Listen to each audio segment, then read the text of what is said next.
Hey guys, and welcome back to another real quick Monster Hunter video. This one is going to be about the Pierce build. Now this is by far my favourite way to play the heavy bowgun. I prefer it more than spread and sticky. It's just so much more fun to see all those numbers jump around on the screen and just melt the monster. In the right situation against the right monster, this is probably the most damaging gun in the game as well. Well, the most damaging ammo type. So let's get straight into it. This build utilizes the Rajang's Will and Brachydios Will, which gives us Agitator 7 and Maximum Might 5. So these are my full amount of skills that I have on this. It serves me well. I think the build does relatively well against any monster that you would use Pierce ammo on. And as you can see from the right, by default we already have 60% affinity. That's thanks to Maximum Might, and I've also put one affinity increase on there. So it was 20. It started off as 20. Maximum Might, I believe, puts up to 60. Agitator, when that's active, that would take you up to 80. And Weakness Exploit would then move it up to 110 or 130 when your teammates weaken the monster. So build's quite solid in the sense of how well it does. As for the charms that you need, I don't know why it's doing that. Let's go straight in. So it's hard to say. I think I've been lucky with some of my gems, very unlucky with others. So I've got quite a few attack gems. Anyone that played the original game, these were like, if you had one attack jewel that you didn't get as that first default one, you had to show it off to everyone. But now I think that since Iceborne come out, they're a little bit more common. So these are the gems that I managed to achieve this build with. So hopefully, if you manage to get even luckier than me, you could even have health boost +3 if you got mostly release and vitality jewels. So there are definitely ways to improve this build if you have better gems, but this is the best I could achieve. Going on to the second build now.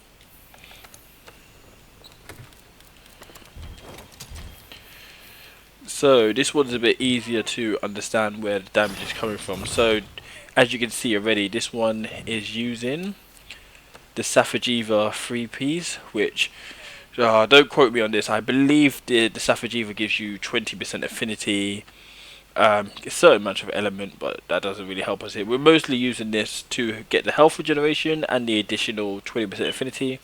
Brachydios Will also again gets your agitator up to 7. So this time, apart from having Maximum Might, we have Critical Eye. So we have 40.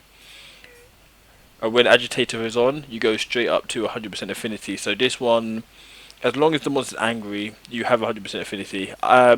Is the reason why I put on maximum boost apart from Resentment, just for the extra 5% affinity. I guess if I put a few more slots on this weapon and I augmented it for one more affinity, I would probably put on Resentment and not attack boost. So right now, I actually prefer this build just because it gives you a way to heal. So it does pretty decent damage as well. So each tick of it, when you're at the right distance, does 51 damage, which is absolutely beautiful. As for the way that I actually customize this weapon, I want to change it back. Oh no, I have. So originally I had this as I mean, you can do that. I wouldn't do. This just comes down to you, the way that you want to play. Personally, I did this once when I had the shields on, so you're going to be able to survive a lot more. But look how much it puts the damage down. We now do 44, and then when you have a long monster, like the one I'm probably going to test this on, yeah, that loss of 7 damage will start to add up. So I personally prefer to be a bit more of a glass cannon. I know that doesn't really make sense because I got guard on all my classes, but you gotta throw in the range in there. So this is how I got these two builds. So what I'm probably gonna do is I'm gonna fight Arch Tempered Zenajiva, and I'm gonna compare both these builds side by side. Alright, just before we go to the Zenajiva fight, I just remembered I forgot to show my decorations for the second Pierce build. So you can see them now on screen. Now let's get straight into this.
Well then, that was quite disappointing. So we have a clear winner here. Maybe not from how quickly I managed to beat that monster, but definitely watching the fights. And I also tested two more monsters just to confirm my theory. So this is the clear winner because shooting with this weapon I saw far more yellow numbers pop up than I did on the other build. I don't understand why. Both builds is able to reach 100% affinity and going well, this build go above, but I didn't think that mattered. Once you reached 100% you should always be critting. That was not the case. I was clearly getting a lot more yellow numbers with the other build, with this build, than I was with the critical eye build. So also I tested it against Diablo and the Raytheon as well. Same thing. This build was hitting far more criticals than the other, which doesn't make any sense because even during that video I showed that I was at 100% affinity. I won't lie, this is disappointing because I wanted this build to be better, but no, it didn't stack up. Funny enough, like I said, I did defeat Xenojiva faster with this build, but he was a lot more kind to me in that fight. In the other one, I had he definitely attacked me a lot more. I had to do a bit more guarding. So if you wanted to know what the best Pierce build is, I would say it's this one. And with that, you've just earned your place back into that spot. So I've now solidified that as my best Pierce build. So I hope you guys enjoyed the video. The next one I probably want to do will be a sword build. So stay tuned for that.